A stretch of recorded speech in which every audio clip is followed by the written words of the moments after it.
नमस्कार, आप देख रहे हैं news extension. Greater Noida West स्थित 20 मंजिला एम्स ग्रीन एवेन्यू सोसाइटी के निवासी इन दिनों लिफ्टों की खराब हालत और मेंटेनेंस की लचर व्यवस्था से बेहद परेशान हैं। सोसाइटी के 10 टावरों में कुल 20 लिफ्टें हैं, लेकिन इनमें से अधिकांश लंबे समय से बंद पड़ी हैं और जो चल रही हैं वे भी खतरनाक स्थिति में हैं। आज रात एक महिला लिफ्ट में 1 घंटे फंसी रही दुर्घटना हुई। उसके बाद निवासी रात 11 बजे थाने रिपोर्ट दर्ज कराने गए, लेकिन सुबह आने का कहकर भेज दिया। आज सुबह से निवासी थाने में है, लेकिन रिपोर्ट दर्ज नहीं की जा रही है, जिससे निवासियों में रोष है। ए और बी टावर में 4 लिफ्टें लगी हैं, जिनमें से सिर्फ एक लिफ्ट ही सुरक्षित रूप से काम कर रही है। बी टावर की 2 लिफ्टों में से एक 4 महीने से बंद है, जबकि दूसरी में इतनी खतरनाक आवाजें आती हैं कि बच्चे और बुजुर्ग डर के मारे उसका उपयोग नहीं करते। इसके चलते ए टावर की 2 लिफ्टों में से एक महीने से बंद है और दूसरी पर पूरा दबाव है, जिससे अक्सर भारी भीड़ और विवाद की स्थिति बन जाती है। यही लिफ्ट ए और बी टावर के सभी निवासियों, कुत्तों, कूड़ा करकट और वर्कर्स के इस्तेमाल में आती है। निवासियों ने बताया कि जो लिफ्टें चालू हैं, उनमें भी अचानक 2-4 फ्लोर नीचे गिरने जैसे झटके लगते हैं, कभी भी अचानक बंद हो जाती हैं और आए दिन यह समस्याएं बनी रहती हैं। यह न सिर्फ असुविधा बल्कि गंभीर सुरक्षा खतरा भी है। डी टावर की एक लिफ्ट करीब 1 साल से बंद है, जबकि दूसरी भी अक्सर खराब रहती है। इस कारण बच्चों, बुजुर्गों और बीमार लोगों को रोजाना 15-20 मंजिल सीढ़ियों से चढ़ना उतरना पड़ रहा है, जो बेहद कठिन और खतरनाक है। निवासियों का कहना है कि उन्होंने कई बार बिल्डर और मेंटेनेंस टीम को शिकायत दी है, लेकिन कोई ठोस कार्रवाई नहीं हुई। चूँकि सोसाइटी की मेंटेनेंस व्यवस्था पूरी तरह बिल्डर के अधीन है और किसी बाहरी एजेंसी के पास नहीं है, इसलिए जवाबदेही बिल्कुल नहीं बन रही।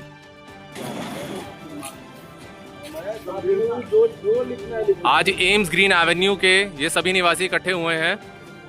लिफ्ट में आए दिन परेशानियां हो रही हैं, जिसकी वजह से सब लोग हैं कोतवाली बिसरख में। तो जानते हैं रेजिडेंट से कि क्या हुआ था आज और अब क्या कार्रवाई आगे होगी। सर, आप बताएंगे। आज हमारी सोसाइटी में एक मेड आ रही थी 13वें फ्लोर डी ब्लॉक में। वो बेचारी करीब 45 मिनट फंसी रही। वो तो मेड थी, स्ट्रांग थी, रेसिस्टिविटी पावर उसका स्ट्रांग था, गांव की रहने वाली थी, इसकी वजह से बच गई। अगर सोसाइटी की कोई लेडीज होती तो डेफिनेटली वो मर गई होती। ऐसे केस में हम लोग कितनी बार बिल्डर को बोल रहे हैं, मेंटेनेंस वालों को बोल रहे हैं, कई बार यहाँ पे आके FIR लिखवाने की कोशिश की है। ये लोग साइन करके दे देते हैं, FIR नहीं लिखते हैं। तो आज हम ये प्रण करके आए हैं कि जब तक ये FIR लिखेंगे नहीं, हम यहाँ से जाएंगे नहीं, और जब तक सोसाइटी की सारी लिफ्टें नहीं सही होंगी, शासन प्रशासन को हम चैन की नींद नहीं सोने देंगे। और ये पहली बार नहीं हुआ, ये काफ़ी बार हो चुका है। ये लेकर कम से कम 7वें-8वें बार हो रहा है पिछले 1 महीने में कि लिफ्ट बार बार फॉल हो रहे हैं हायर फ्लोर से। इसमें बूढ़ों लोगों को भी बहुत परेशानी हो रही है जो हायर फ्लोर पे रहते हैं। एक दिन ऐसा हुआ था कि जी टावर के लिफ्ट गिर गई थी और एक अंकल जी जो 75 साल के एज के हैं मिनिमम, वो स्टिक लेके चलते हैं, उनको 14 फ्लोर्स तक चलकर जाना पड़ा। तो उनके बारे में भी सोचना चाहिए कि कैसे कैसे परेशानियों से गुजर रहे हैं जो लोग ये फेस नहीं कर सकते। जी, आप बताइए सर। सोसाइटी में 20 टावर हैं, मुश्किल से हमारी 6-7 लिफ्टें केवल चल रही हैं। 10 टावर हैं शायद। 10 टावर हैं और 20 लिफ्टें हैं, लेकिन 20 में से केवल 6-7 केवल लिफ्टें चल रही हैं, वो भी सही कंडीशन में नहीं है। फिटनेस सर्टिफिकेट किसी का नहीं है। लिफ्ट में लाइट नहीं होती है, पंखे नहीं होते हैं, और ये घटना आज पहली बार नहीं हुई, 4-5 बार पहले हो चुकी है। और इसको रिपोर्ट कई बार रिपोर्ट किया जा चुका है। थाना बिसरख में कई बार बताया जा चुका है, शहरी काउंटी चौकी में बताया जा चुका है, ADM साहब को, DM साहब को, CM पोर्टल पे। अगर कोई बड़ी घटना किसी दिन होती है तो क्या ये डिपार्टमेंट जिम्मेदार होंगे? क्या नागरिकों के साथ जो टैक्स लिया जा रहा है, क्या डिपार्टमेंट, पुलिस डिपार्टमेंट बस किसी काम बैठा है कि बस बिल्डर से पैसे लेकर कुछ काम हमारा करना ही नहीं है? बहुत ही इम्पोर्टेंट पॉइंट कि लिफ्ट में लाइट भी नहीं है। हमारी माँ, बहन, बेटियां अगर लिफ्ट में जा रही हैं, कोई पराया मर्द या डिलीवरी गाय उसी सेम लिफ्ट कैमरा नहीं है, कैमरा भी नहीं है, लाइट भी नहीं है। इतने अंधेरे में क्या कुछ भी हो सकता है हमारे घर की औरतों के साथ। आज भी एक रिपोर्ट लिखाने के लिए 6 घंटे से हम लोग चक्कर पे चक्कर काट रहे हैं। कभी उसको फोन कर रहा, कभी उसको फोन, थाना में बैठे हुए हैं, रिपोर्ट लिखने में समस्या हो रही है। 6 नंबर का प्रेस करिए तो 16 नंबर पर जाती है और अचानक से स्लिप करके वो 6वें फ्लोर पे जाती है। इसके अलावा हम लोग के छोटे छोटे बच्चे हैं, ट्यूशन पढ़ने जाते हैं अकेले एक टावर से दूसरी टावर में। अभी छोटे बच्चे अगर फंस जाएं तो उनके लिए कितनी बड़ी मुसीबत बन जाएगी। बिल्कुल।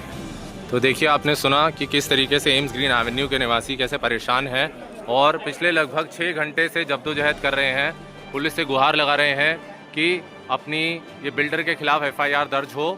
और ये है हम लोग कोतवाली बिसरक में पुलिस कमिश्नरेट गौतम बुद्ध नगर। उम्मीद करते हैं कि इस वीडियो के माध्यम से इस पे जल्द से जल्द कार्रवाई होगी और जो सोसाइटी के निवासी हैं जिस तरीके से परेशान है, देखिए रात के 12 बजे से भी ऊपर का समय हो चुका है, पर सभी निवासी और बहुत सी महिलाएं भी हैं जो कि यहाँ पर देखिए कैसे वेट कर रहे हैं कि कैसे जो है इस पे काम किया जाए।